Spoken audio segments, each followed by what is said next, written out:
What's going on, guys? This is Raul with the Iowa Entrepreneur, and I am with Jim Ewoldt today with Peak Performance here in Ankeny. And you also have other stores everywhere else, right, Jim? Yes, we have 4 stores in Omaha, Nebraska, and we also have a store in Sioux City. Interesting. March 1st, we actually celebrated our 26th year in business, so just a couple Awesome. days ago. Congratulations. Well, 26 years. That's wonderful. Yeah, and thank you for coming to the podcast. I know you're a busy guy. And excited to be here. And so let's get started learning a little bit about you. Have you been running your whole life? How did you get into running? The guy just asked me that a couple of weeks ago, how long I've been running. And I said, I think since 5 years old. When I started pestering my brother, and he started chasing me around. So really? If I didn't outrun him, I was going to have trouble. Yeah, and rip your head off. You rip my head off. Yeah, exactly. And then I ran junior high track and ran high school track, college track, and just never stopped. Yeah. Played college football as well, and so just a continuing running all the time. Okay. So after college, you'd probably just run for a hobby. Yeah, I right? did. Yeah, I just continued to run. Okay. And how did that develop into a business? Well, the business aspect between me and my brother actually started in the mid 70s. Okay. Just we're up in our hot bedroom, didn't have air conditioning. We're actually sitting out on the roof because it was so hot inside the house. Someday that the conversation came around, we should be going into business together sometime. Fun. Didn't know what it would be. I was working for a company out of Omaha that was in the fitness industry. My brother was working for a steel company out of Ohio. Okay. He was as high as he could go. I was as high as I could go. I was looking for my next progression, being goal oriented and wanted to, keep moving forward. And so we started talking about a running store. Okay. And I remember the night that we had the conversation, and my brother goes, "Oh, we should just do it." Yeah. Long pause. And you're like, we do what? And he goes, "Jim, you still there?" Yeah, I'm still here.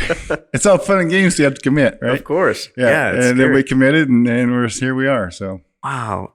So where was your first store located? In Omaha. In Omaha. Okay. And then, so did he move? You said he was in Ohio. Yeah, he moved. He moved back eventually. Him and his wife and his family moved back, and when we hired one employee and then two. Just ordered a bunch of shoes and then went at it, huh? Yeah. 26 years later, here we are. Mm-hmm. Wow, that is a really cool story. Well, thank you. So from Omaha, you have a Sioux City location. Yeah, Sioux City was our second location. And that opened up in July '96. So next year we'll celebrate 25 years in Sioux City. Wow. In 2021. Very cool. And so now you're here in Ankeny for everyone listening and that hasn't visited your store. It's not even a year old yet. What made you guys decide that Ankeny was a good place to have your business? We've had our eye on Ankeny for 5 years. Okay. Honestly, we had 2 stores in Philadelphia that we had to move. Okay. Okay. It was just time. And we sold those off in February of 19. We started looking at Ankeny in March of 19. Wow. So pretty much right after. Right after. because we wanted to, if we didn't do it, somebody else was going to. Of course. And we want to get over here in this great market in Ankeny, and the whole area is growing like crazy. It is, and Ankeny is just super active. It really is active. It has a lot of people with great healthy hobbies. Like biking is really big in Ankeny, and you were talking to me earlier about not just running but walking. So that really interests me because people just walk. I'm from Oklahoma, and people didn't just go on walks all the time like they do here. So when I met my girlfriend at the time, she's like, "Let's just go on a walk." I'm like, "Why? Where are we going?" We're just going to walk. But there's another level to that walking where you don't just walk for fun. You're trying to walk for your health and all that. Can you explain to me a little bit about, because I'm not a runner, but I want to get started in a healthy habit and maybe go visit your store. So how would I go about doing that? There's a lot of programs. We have our own so to speak, Couch to 5K program. Sure. That's typically you walk for 4 minutes, run for a minute, and you progress where it reverses, and you run for 5 minutes, walk for 1. Oh, okay. So it just starts to progress on itself and eventually become a runner. Okay. A lot of the walkers, who you see these walkers just walking like crazy, just super fast. Really? Well, then their next step is to start jogging. Okay. And then get into running. As long as I've been doing this now, I call myself a wogger. A wogger. I'm a walk jogger. I have funny. I have some really good runs, Yeah. some good jogs, and then some days where it's just not there. Sure. And so when I feel like walking, I walk. Yeah. But I'm still moving forward. Okay. Yeah. Interesting. And have you always been known as the shoe guy? That came about in the last couple of years. Really? People would see me in Hy-Vee in the different stores, and they'd Yeah. point their finger at me like I did something wrong. And you're the shoe guy. Yeah, that's Yeah. me. Yeah, I'm the shoe guy. I have no idea what my name is, but Wow. I'm the shoe guy. And Interesting. it just kind of progressed into my social media stuff. And Of course. That's And- where I recognized you from. I had never seen your face, but I just see picture of a shoe and then it says Jim Shoe Guy. I'm like, this guy is interesting to me. I just haven't met him yet. So yeah, I That's subscribe awesome. to different places on Facebook. Yeah. And, and different groups. That's what I was looking for.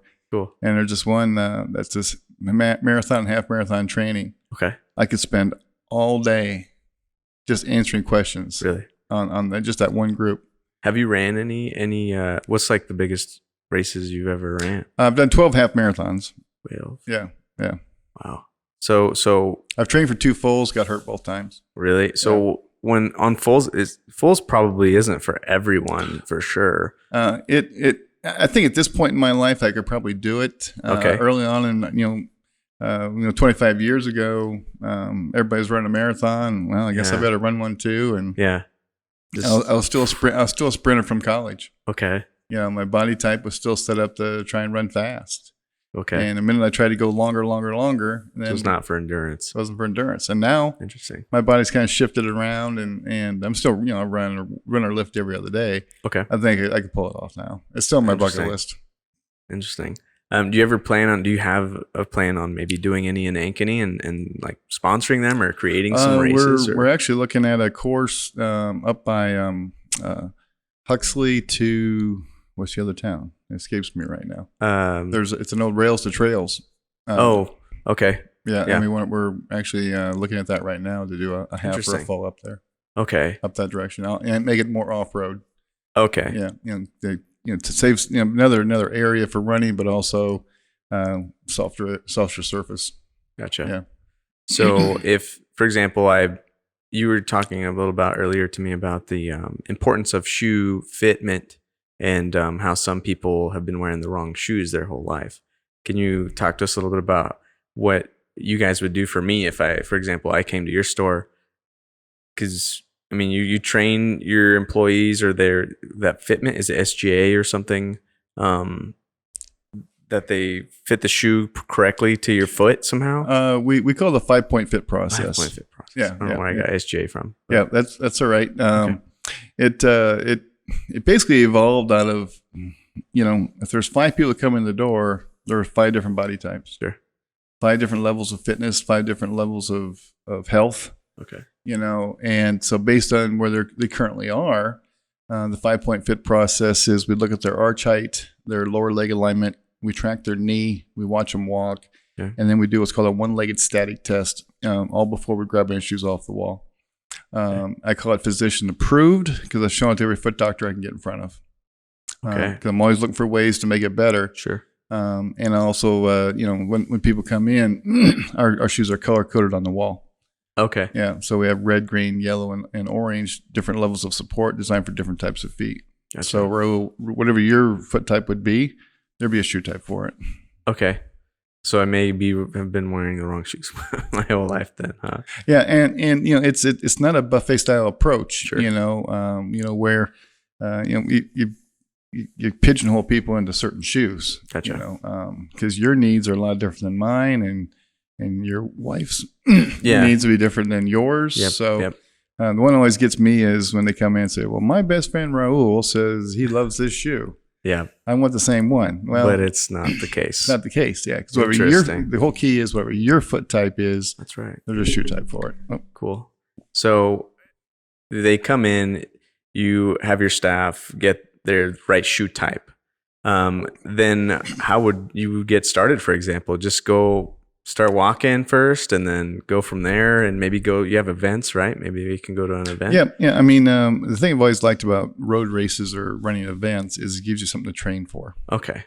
So if your wife we're going to do a 5K this year. Well, I guess I better go out the door. I wish. Yeah. Yeah. And then you get hooked on them. Okay. the thing about runners is they're all super nice. Yeah. It's such a cohesive group that we put on our like we got an event coming up in April 4th, out at Chester Park, called our Beer and Bagel 4-mile off-road race. Okay. And there's beer and bagels and chili afterwards, and it's a fun party and a lot of music, and there's a lot of beer, of course. Yeah. What day was that? April what? April 4th. Okay, April 4th. And okay. I'd sure like to do something like that. Well, then you probably should train. You should train up a little bit before, because that 4 miles, it's pretty quick. You guys are already running pretty quick then, right? There's of course there's always people who just cruise the course. Okay. As I call it. And there's some people that have fun with it. They walk and run, and they walk up the hills, and they run down the hills, and stop at the aid stations and talk, and it's a fun environment. Okay. How many so events per month do you do? Do you try and keep up with events throughout the year? It just depends on the store. Like we got a Blarney Stone run coming up here in 2 weeks in Sioux City. Then we also do a Blarney Stone in Omaha. Then we're doing the Beer and Bagel here. I think on average we put on about 80 to 900 events a year. Wow. Yeah. Like Friday night in our Sioux City store, we just had a self-defense class. Cool. Where I think I saw an event on that. So you help train people who are runners how to defend themselves. Exactly. Yeah. Wow. Yeah. I mean, it's just where we are today. Sure. Yeah. I wish we didn't have to, and I hope nobody ever has to use it. But of course. It's and now we're getting people want to do it again. Yeah. And that was in which store? That was in our Sioux City, Iowa. Sioux City. You think you'll bring it into Ankeny? Oh yeah, without a doubt. Good. A doubt. Yeah. Okay. And so one thing you told me that I was really interested in is you and your brother have owned these stores now for 26 years.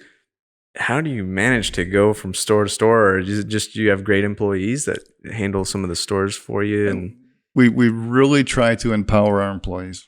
Good. Our frontliners, and allow them to make the decisions they need to make. Okay. We don't want them always looking over their shoulder at Mike and I. We train them and train and train and train every single day. Yeah. So that when the customer comes in, I want them to look at the sales staff that they're going to take care of me. I don't want them looking over the shoulder like, okay, who's the best shoe guy here? Or say, I don't know, and then they kind of look for you. Yeah. And our staff is, if you ever get in a spot, where it's just more, the customer will appreciate the fact that, okay, I'm going to get Jim and he's going to help you here. Sure. Because we just want to do what's right for you. Yeah. So. Well, how do you find yourself more at a certain location than others? Like maybe you're in Ankeny now for a while since it's trying to grow and it's new, or? I wish I was down here more. Okay. To be honest with you, I'm really short staffed in our Sioux City store right now. Okay. Well, that might be you. One of the good things about a strong economy is it's tough to hire. Of course. Yeah. Yeah. Very interesting. I just wondered how you juggled each store from travel time and stuff. Because I mean, typically I'd go to Omaha every Monday for our Monday morning meeting. Okay. For our 4 stores down there. Take back, and then we send out an email what happened during the meeting to all our staff and things that were discussed, and bring them up to date on shoe updates or interesting. Things that are going on in the industry. Like the whole like last summer Brooks had they moved their warehouse, and it was a nightmare. Oh, wow. All summer long trying to get shoes out of Brooks. And sure. Just trying to keep the staff up to date and what's up to the minute, basically, what's going on with Brooks. And what's the strongest brand? Is that your strongest brand that you carry, you think? It is right now. Yeah. Brooks? Yeah. Brooks is, Hoka right now is the fastest growing brand in our channel. Okay. Their sales in 2019 were up 70%. Wow. And so those two brands pretty much right now are heavy. ASICS is making a strong comeback. New Balance is making a good comeback. Saucony's fallen off a little bit. Okay. But their fall 20 stuff is supposed to be really good, so they'll probably make a comeback into it. Kind of revolving door of who's number 1, 2, and 3. Okay. I do have a question about going into business with your brother. Like, I know a lot of people try and keep friends and family out of it and stuff, but would you say that was obviously a great decision for you? How did you guys go about it? I'm sure you've had butted heads before, but do you have any tips on that? Don't involve your parents. Okay. That's a good one. It was always our biggest, my mom's biggest fear that when this happened, because the way we fought when we were kids, sure, is that this would fail. Of course. And then if that did fail, what happens to Christmases and birthdays and anniversaries. Yeah, it was just, you don't want it to get awkward and tense. Yeah, yeah. Sure. We basically stay, in our own channel within the store. Okay. I'm a sales and marketing guy. I developed the fit process and what goes on in the store. Okay. And my brother, he's has a degree in accounting. He's a certified internal auditor and has an MBA. Wow. So he's a numbers guy. He's a numbers guy. Yeah. Yeah. Interesting. So, and a lot of stores in our industry don't have that. Sure. Just don't have that financial background that you need to have to. That's a good dynamic to have then. So you kind of stood in your lane and did your best, what your strengths were in, and your brother did what he was best at. Yeah. That's probably why it worked so well for you guys. Yeah. We've kind of stayed out of each other's way. And if Mike says these are the numbers, I believe every word he's saying. Of course. He believes in our fit process and good and our customer service philosophy. Great. We kind of take a Howard Schultz approach to it, one cup of coffee at a time. Of course. One customer at a time. There you go. Do everything we can for this customer and to create loyalty. So awesome. Well, I do have one last question for you, and that is the same question I asked everyone on the podcast, and that is, what is the definition of an entrepreneur for you? Wow. You even sent me in the text. And I wasn't prepared. That's all right. Take your time. I would say someone who has courage and conviction to make sure their vision comes to a reality. Awesome. Yeah. That's a good description. Like February of 19 was the worst February we had in 10 years. Wow. February of this year was the best February we had in 10 years. Don't get too high on the highs or too low on the lows. Just keep moving forward, and things will take care of themselves. So you got to have courage to do this, and if you've never been competitive, don't try it. Don't try it. Yeah, because you got to make sure that you always want to be out front and do what's best for your customers and your people, of course. So of course. When you and your brother were always competitive, then I'm sure. Oh, yes. I was a thorn in his side because I wanted to be just like he was. Yeah. And at being 4.5 years older than me, he was a senior and I was a freshman. I was going to do everything he was going to do as a senior, just didn't have the ability to, but I was sure going to make it happen. Of course. Well, this has obviously been very eye-opening for me, and thanks, Jim, for coming to the podcast. I feel honored that you asked me. So, and then, do you have a website or anywhere people can go and contact you if they're we're all our stores are really active on social media. Okay. Peak Performance, Ankeny, Peak Performance, Omaha, Peak Performance Sioux City. Okay. Our website is runtopeak.com. Is that with the number 2? Yeah, number two. Yeah. Okay.